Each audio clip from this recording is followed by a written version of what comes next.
Hello, everyone. I'm Roy, and welcome back to Listen to Talk English podcast. And I'm Luna. It's great to be here with you all again. That's right, Luna. We love helping you practice your English listening and speaking skills. And we try to do that by having interesting conversations, just like real people do. Exactly, Roy. We talk about different things, everyday life, sometimes a bit more serious topics, but always in a way that's easy to follow for intermediate learners. And today, Luna has a really surprising story for us. Something quite unexpected happened to you, didn't it? Yes, Roy, it did. It was a few years ago, but I still remember it very clearly. I was mistakenly detained by the police. Wow, mistakenly detained? That sounds like a dramatic story. Can you tell us what happened? Yes, I can. It was certainly an experience. Not a fun one, but definitely a story to tell. Well, I'm really interested to hear it, and I'm sure our listeners are too. Where and when did this happen? Was it here in the U.S.? Yes, it was here, in the U.S. It happened a few years ago, maybe about 5 or 6 years ago. I was living here in Leawood, in Kansas, which is where I live now. It was a normal weekday afternoon. Okay, a normal afternoon in Leawood. So, what were you doing? Were you at school or somewhere else? No, I wasn't at school. It was during the summer break, so I wasn't teaching. I was actually out doing some shopping. I needed to buy a new book, so I went to a bookstore in a shopping center near my house. Ah, a bookstore. That's my kind of place. Was it a big bookstore or a small one? It was a medium-sized one, part of a national chain, like Barnes & Noble or something similar. Not a small, independent shop. I spent some time inside, looking at different books. I found the one I wanted, paid for it, and left the store. So, you bought your book. Everything normal so far. What happened next? Were you still in the shopping center? Yes, I was. I had parked my car not too far from the bookstore. I remember I was walking across the parking lot, heading towards my car. I had my new book in a bag. The sun was shining. It was a pleasant day. Okay, walking to your car in the parking lot. And then? Well, that's when I noticed a police car. It pulled up very close to me. I didn't think anything was wrong at first. Maybe they were just patrolling the area or going somewhere. But then, 2 police officers got out of the car. 2 officers. Did they look like they were looking for someone, or did they come directly to you? They came directly towards me. They looked serious. And they called out to me. They said something like, "Excuse me, miss. Could you stop for a moment?" Okay, so they specifically stopped you. How did you feel at that moment? Were you confused? Very confused. And a little nervous. I stopped, of course. I didn't know why they wanted to talk to me. I hadn't done anything wrong. I just had my new book. Right, from your perspective, everything was perfectly normal. So what did they say? They asked for my identification. They asked for my driver's license. That's a standard thing for the police to ask for, I guess. But why did they ask you? Did they explain? Not at first. They just asked for my ID in a very official way. I gave them my Kansas driver's license. They looked at it, and then they looked at me. They seemed to be comparing my face to something. Comparing your face to something? Like a photo? Yes, I think so. One of the officers had something in his hand, maybe a small picture or a description on a piece of paper. They were talking to each other quietly. I couldn't hear everything they said. This sounds like the beginning of a mistaken identity situation. Were they saying anything that made sense to you? No, not at all. They asked me my name, which they already had from my license. They asked where I was coming from. I said, "From the bookstore. I just bought this book," and I showed them the bag with the book. They didn't seem very interested in the book. I would be interested in the book, especially if it was a good one. But okay, they weren't interested in your literary choices. What were they focused on? They kept looking at me, and at this picture or description they had. Then one of them said, "Ma'am, we believe you may be someone we are looking for." Wow. Someone we are looking for. That must have been quite a shock. It was a huge shock. I was completely surprised. I said, "What? No, there must be a mistake. I haven't done anything." Of course, that's what anyone would say. Did they tell you who they thought you were? Yes, they did. They said they were looking for a woman named... Let me remember. I think the name was something like Sarah Johnson, and they said she was wanted in connection with shoplifting. Sarah Johnson? Shoplifting? And they thought you were her? Yes. I couldn't believe it. I said, "My name is Luna. I'm a teacher. I live here. I just bought this book." I showed them my license again and my credit card receipt for the book purchase. That seems like pretty clear evidence that you weren't Sarah who was shoplifting. What did they say to that? They looked at my license again. They looked at the receipt. But they still seemed unsure. One of the officers said, "The person we're looking for has a similar description to you, ma'am." So you looked similar to this Sarah person? Apparently. I asked what kind of description they had. They said it was a woman, about my height and build, with similar hair color and eye color, seen leaving a store in the shopping center earlier that day without paying for some items. Ah, okay.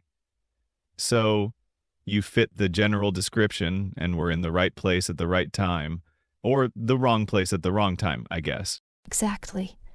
The wrong place at the wrong time. I tried to explain again. I said, "I understand she looks like me, but it's not me. My name is Luna. I'm not Sarah."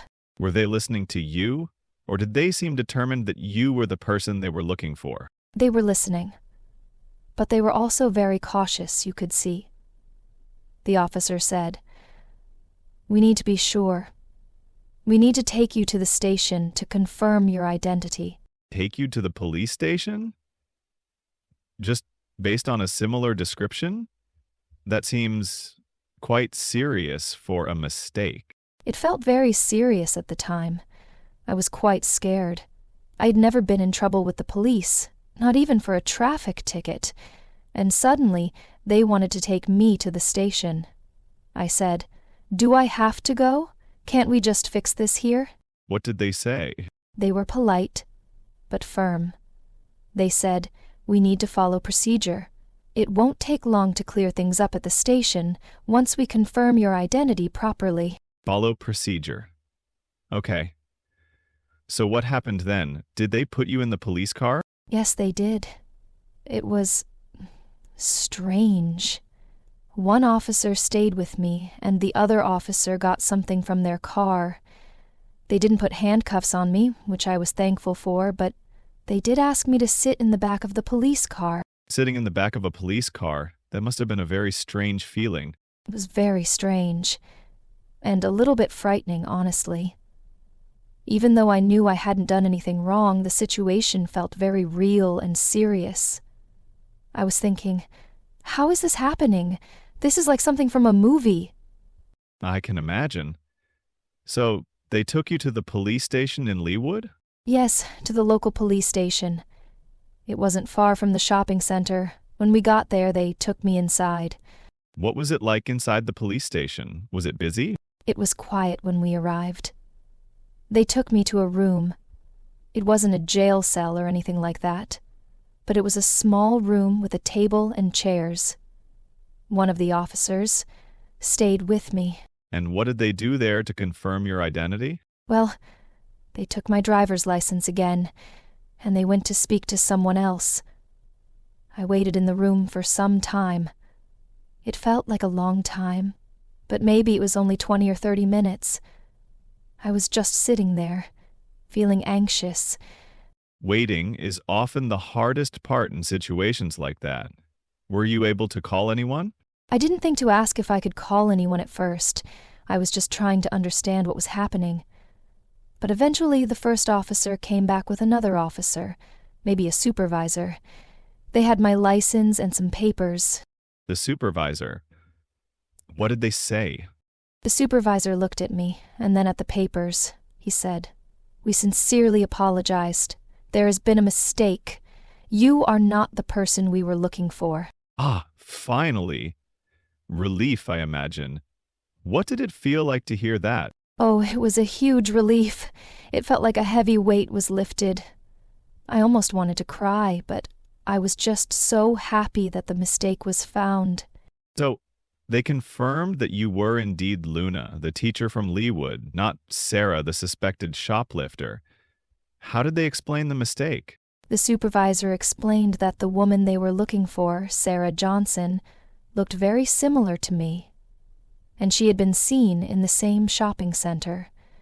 They had a photo from a security camera, and when they saw me in the parking lot, they thought I matched the description and the photo very closely. So, it really was just a case of bad luck and looking like someone else. Exactly. Just a case of mistaken identity. The supervisor was very apologetic. He explained their procedure for investigating potential suspects and how they need to confirm identity carefully. Did they give you back your ID and everything right away? Yes, immediately. The supervisor gave me back my driver's license and the receipt. He apologized again for the inconvenience and the stress it caused me. He even offered to give me a ride back to my car, which was still in the shopping center parking lot. That was good of them. So, you got a police escort back to your car? Yes, in a way. One of the officers drove me back to where my car was parked. It felt strange to be back in the police car, but this time I wasn't worried. Then when you got back to your car, did you just drive home? Yes. I got in my car, and I think I just sat there for a few minutes, taking a deep breath. It had been a very unexpected and unsettling experience. Then I drove home. I can completely understand that. It's not something that happens every day. How did you feel about it afterwards? Were you angry or just relieved? Mostly relieved. I wasn't really angry at the police officers. They were just doing their job, following a description they had. It was an honest mistake based on a strong resemblance. But it definitely made me realize how quickly things can change and how important it is to stay calm and cooperate in such situations, even when you are confused and scared. That's a really good point, Luna. Staying calm is probably very difficult in that situation, but important. Did you tell your family or friends about it? Oh yes, I told everyone. My friends here in Leawood were very surprised. My family back in Ukraine was also very shocked when I told them. It was definitely a memorable story, even if it was a negative experience at the time. It sounds like an experience you won't forget. It also highlights the importance of having your identification with you, I suppose. Absolutely. Having my driver's license and even the receipt from the bookstore helped to quickly prove who I was. And it shows that mistakes can happen, even with official procedures. Thank you for sharing that story, Luna. It's quite a dramatic one, but you explained it really clearly. You're welcome, Roy. It was an interesting experience to look back on, now that some time has passed. Well, listeners, that was quite a story from Luna. It's a good example of how unexpected things can happen in everyday life. Yes, and hopefully none of you will have a similar experience. But it's a story about communication, about identity, and about dealing with surprising situations. Exactly. And for our English learners, this story had a lot of useful vocabulary related to the police, identification, descriptions, and expressing feelings like confusion or relief. We hope you were able to follow my story. We tried to use clear language to describe what happened, step by step. Now, we would love to hear from you. Have you ever experienced a situation where you were mistaken for someone else? Or have you had any surprising or unexpected encounters that you can share? Yes, we'd love to read your stories or experiences. Sharing helps us all practice our English and learn from each other. Please leave a comment below this video on YouTube and tell us your thoughts on Luna's story, or share one of your own experiences. We read all the comments. And if you found this episode helpful and interesting, please give it a thumbs up. And importantly, please subscribe to the Listen to Talk English podcast channel. When you subscribe, you won't miss our future episodes, which are designed to help you improve your English listening and speaking. Subscribing is free and it really helps our channel grow, so we can make more episodes for you. That's right, so leave a comment, give us a like and subscribe. We really appreciate your support. Thank you for listening today, everyone. It was interesting to share that story with you all. And thank you, Luna, for being brave and telling us about being mistakenly detained. It was a fascinating, if a bit scary, experience. It was definitely unforgettable. Okay, that's all for this episode of Listen to Talk English Podcast. We'll be back soon with another conversation. Until then, keep practicing your English. Bye for now. Goodbye.